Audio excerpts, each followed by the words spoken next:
Welcome back to Great Lakes Junction, everyone. We've got a 2014 Ford Fusion that needs its rear shocks replaced on it, so we're going to do that today. And I did not buy OEM. What I bought was Monroe, and they call them an OE Spectrum. They were on sale at our local Canadian Tire. They were, I think, on sale for 70 bucks a shock, so 140 for the two. And the dealership wanted 300 for two. So I'm going to try the Monroes, see how they work out. So the two shocks, and they give you a couple of new nuts for each one for the bottom, one new nut for the top. So that's all you get for new parts. So we'll take the old stuff off and we'll see if there's something we have to reuse. We're going to have to reuse the dust boots because they don't come on the new ones. And we'll see what else we have to reuse on them. So I've got the car jacked up. That's as far as I've gotten. Got axle stands under it. So I got to start removing the wheels and get into the old stuff that's under there. One of the other things I wanted to point out is make sure if you're doing any work on a car whatsoever, when you've got it jacked up, get some axle stands or something underneath it. Don't rely on the jacks. This is the scissor jack that came with the car. And I had another Ford vehicle once, many years ago, had a scissor jack. And I had it, and this was before I started using axle stands. Thank goodness I wasn't under the car. I had it jacked up, sitting just on this, and the threads on this rod, when you turn this, the threads just pull the two sides together, which raises the jack up. So the vehicle was just sitting. I wasn't actually working on it at the moment. It was just sitting there, and the nut, there was a nut on here that as you turn that, it threaded that rod, it pulled it through the nut, and then all of a sudden it just zipped, it just went right up and cleaned the threads right off that threaded shaft, and the car came down. And from that moment on, I've never ever worked on a vehicle again without having axle stands under it. You know, you'd heard stories and it was always the other guy kind of thing. But when I saw that and realized just how easy I could be that other guy, axle stands all the time.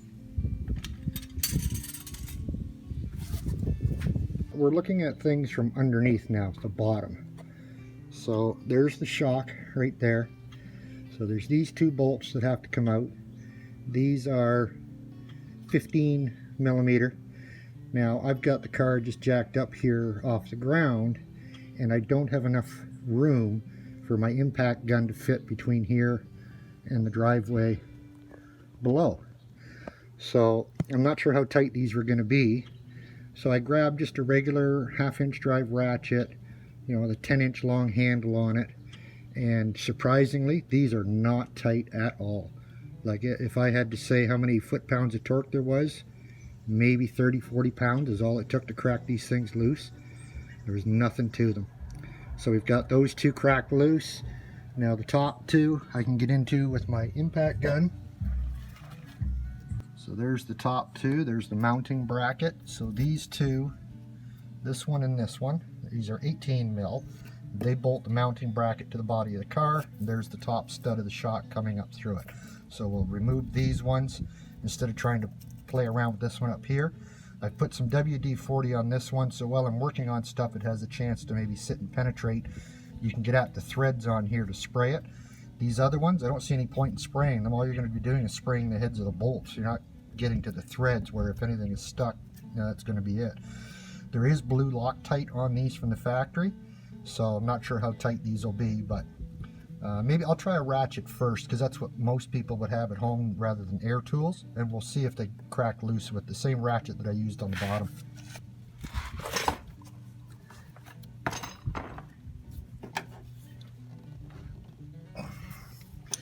Too tight for that ratchet. You might have a breaker bar at home. We can try that and get a lot more leverage on it if there's room for it. Yeah, that works. So if you have a breaker bar at home, that'll give you the extra leverage that you need for sure. Well, we got the old shock up on the workbench now. I cleaned the dirt off the dust cover because we're going to have to reuse this on the new shock. And this nut, say, it was really rusty on top. I did put some WD on it while it was still in the car, so while I was removing it, hopefully it had a chance to work its way in around those threads. We'll give her a bit more because it's very rusty up in here. this shock is completely done. You close it up, that should open up on its own. And if you extend it all the way, you probably can't see how wet it is up in there, but there's fluid out of the shock itself that's all up inside that's running down it. So that shock has definitely had it. That's the one we knew for sure that was gone. I noticed the ride getting a little rougher on certain road conditions, and then it was in the garage for an oil change, and they had come out and told me this one was leaking, that it was no good. And I said, well, I don't have a really heavy vise, I just have a cheap one. So we'll see if it'll work out. So the shaft part of this, I just pulled the boot down, the dust boot out of this cover. It doesn't matter if you mark this all up on the old shock. So I'm going to see if I can clamp it in the vise. And I don't know if I can get in around here to my workbench.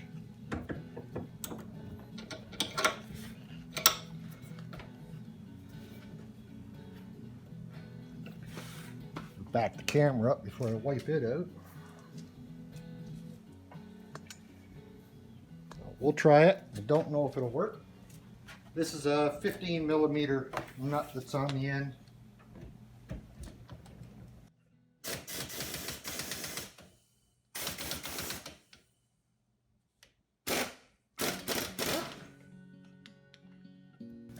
Well, it started to turn. It came off a little bit. Another option is you get a wrench on it and a pair of vice grips. There's two flat sides on the what's left of the shaft sticking out of the end there. We can get a hold of that with a pair of vice grips. We might be able to spin that off. At least now that we've got it loosened up, it shouldn't be that difficult.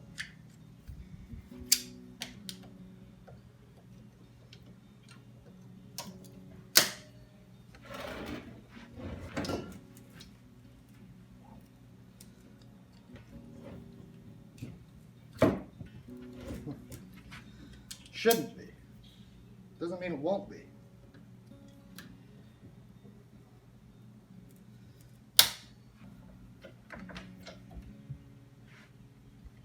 Nope, it's still going to turn the shaft inside of those vice grips.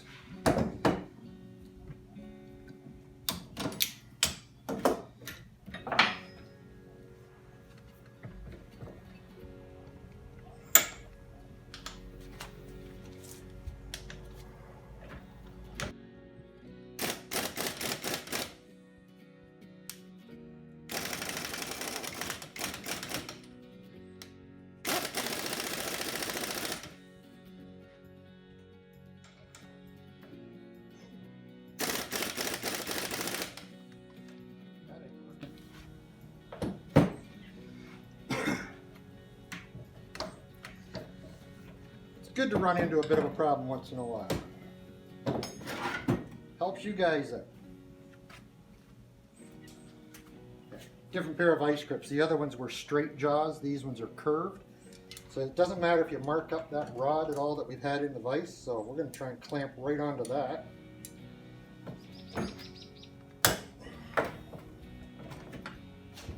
See if that helps.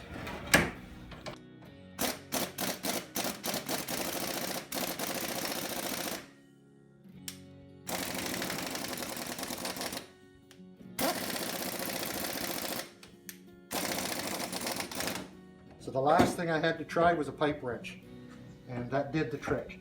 So I was pushing this down into the jaws of the pipe wrench so that it could bite into the jaws while I was using the air gun on it, and that eventually got that off. Without an air tool, that could be a very challenging thing to get off of there without the impact gun. Maybe when we get to the other side, maybe we'll try it without it just to see how the average home tools, your ratchets and stuff, if it's even possible. But we did get it apart. And I noticed the sun was shining in the camera and stuff on the other side when I reviewed it, so we'll try and fix this up. That nut, because it was extremely difficult to get off on the first shock from the other side. The other thing I wanted to point out here, and I don't know, it's not going to show up good. You can see it looks like a screw or something sticking out of the body right there in front of my finger. And there's another one right there on this side. Those are alignment pins, so when you're putting this back together, it's easy to get the mount into the right position. It just sits up against those two pins. The other thing that we noticed, as I said, we didn't buy OEM shocks. Whether it would have made a difference or not, I don't know. The nut that comes with the Monroe shocks, the nut itself is not as thick, so it's narrower. It doesn't stick up like this one does. So this one is easy to get a wrench on. There's lots of height to the nut. The new one, when you put the new one on and you're tightening it down, you can't actually get the wrench down inside enough on the nut to tighten it. So I had to put 2 flat washers under the nut that they supply from Monroe, so the nut would stick up out of this bracket enough to be able to keep a wrench on it to tighten it up when you put the new one back together. The other thing is the bolts on the bottom. So these 2 down on the bottom, this is a welded nut on this side of the shock. So when you take the bolt out from the bottom, there's no nut or anything to have to hold on to here with a wrench or anything else. The new shocks don't have this welded nut on them in here. They give you 2 new nuts, so you have to reuse these bolts and put the new nuts on them that they supply with the shock. So hopefully you don't want to break these bolts off. Now they were very loose actually on the other side. It didn't take anything to crack them loose at all, just with a regular short ratchet. So I'm going to take this side apart and we'll get back to the workbench where we had a really hard time getting that nut off the top. And this time we'll see if we can figure out a different way to do it and make it go better for us. As we kept trying to take this off, it did get tighter and tighter. And I went back on, put more WD-40 in, and kept going back and forth trying to get the oil worked in and loosen up the threads. But it's reached a point where I cannot turn it anymore, keeping that end in the vise. You might, if you had the 15mm wrench for this, you might still be able to do it. Sorry, I think I said earlier that was a 17mm nut on there. It's not, it's 15. The new one, the new nylon lock nut they give you is a 17. But the original one's a 15. And I do have a 15mm wrench. So I got that flat end in the vise. I'm just working it back and forth to try and loosen up those threads. Now I have reached a point where there's not enough left to bite on and still take the nut off. So we'll try. The vice grips I know I was already trying before and it was slipping on there. So we're going to go back to the pipe wrench.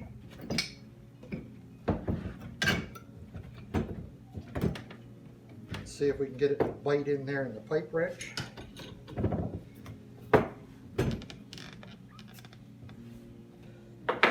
It's not working as good as it did last time. There might be an easier way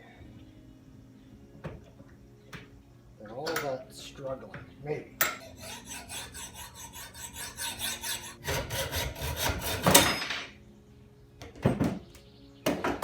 Should have done that from the start.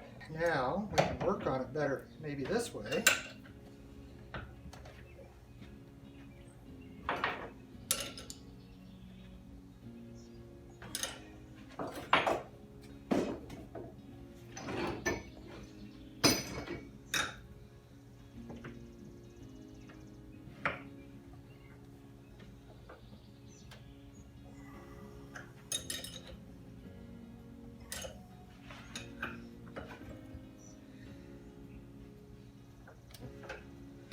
So far, the vise is holding.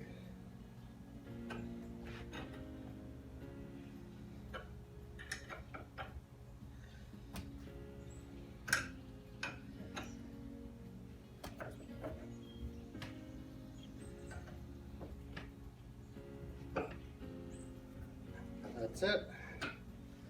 Just those last couple of threads. So, if you've got a bigger vise, it might help to hold things for you. I just couldn't get that shock in here in any way that I could really get a good bite on it with the vise. It only took about 2 minutes to cut that off with the hacksaw, and I was able to put that in the vise and it held it enough that I could easily unthread that. So that might be the route you have to go depending on the tools that you've got. Let's get back to putting the new ones in. So we took the dust boot cover off of the old shock, put it onto the new one, mounting bracket, the right way. That rubber boot just pushes up inside to that mounting bracket. That's all that holds that in place. So we had 2 flat washers that did not come with the new one, and you need them. So when you put that new lock nut on, it's much shallower than the old one was. So there's not enough to bite onto with the wrench when it starts to get down in the head of that mounting bracket. And this is the 17 mil that I don't have a wrench to fit. Okay, so that's just spinning the whole shaft.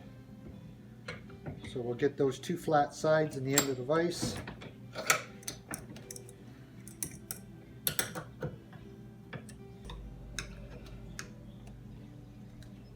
There. Okay, we'll go out to the car. Something else I should show you here.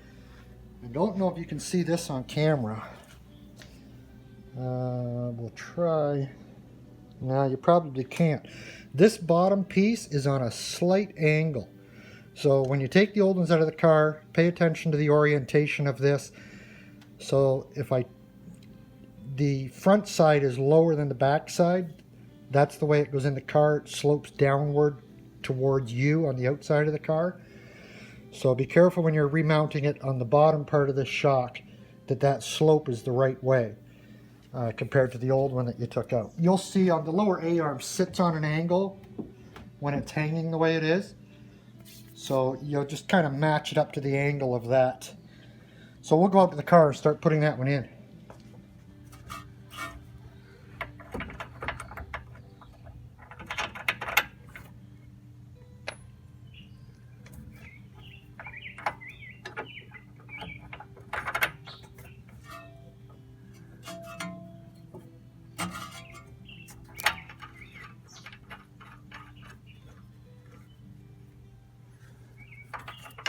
So I dropped the original bolts down from the top through so I could put the nuts on the bottom. And unfortunately I cannot lay where the camera is to see if this is even in view. But I'm just putting the nuts on those bolts hand tight, that's all. Not tightening them right up right now. Starting at the bottom seems to be the easier way to put these shocks back in, and just leaving those bolts a little loose. I put a hydraulic jack underneath this control arm just to hold it up when I took the old shocks out, because I wasn't sure if it would drop at all or not.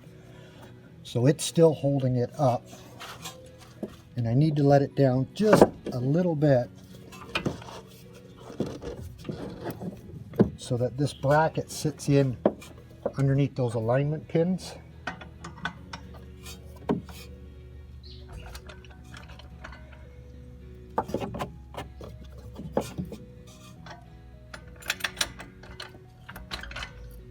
And then I'm just going to jack it back up against those pins. It'll hold it in place. And we can get our top bolts in.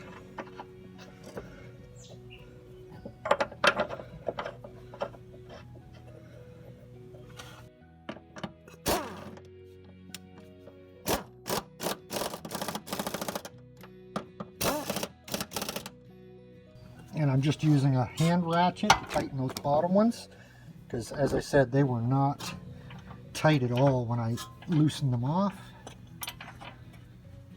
Couldn't find any actual torque specs or anything for these things online, but there was a couple of references to some older Fusions that suggested 70 or 80 pounds of torque on these. So that'll do for that. All that's left now is remounting the wheels, and we'll torque the wheels to 100 foot-pounds. That's what it calls for those. And we'll take it for a test drive, see how it feels. That's it for this project. Thank you very much for watching.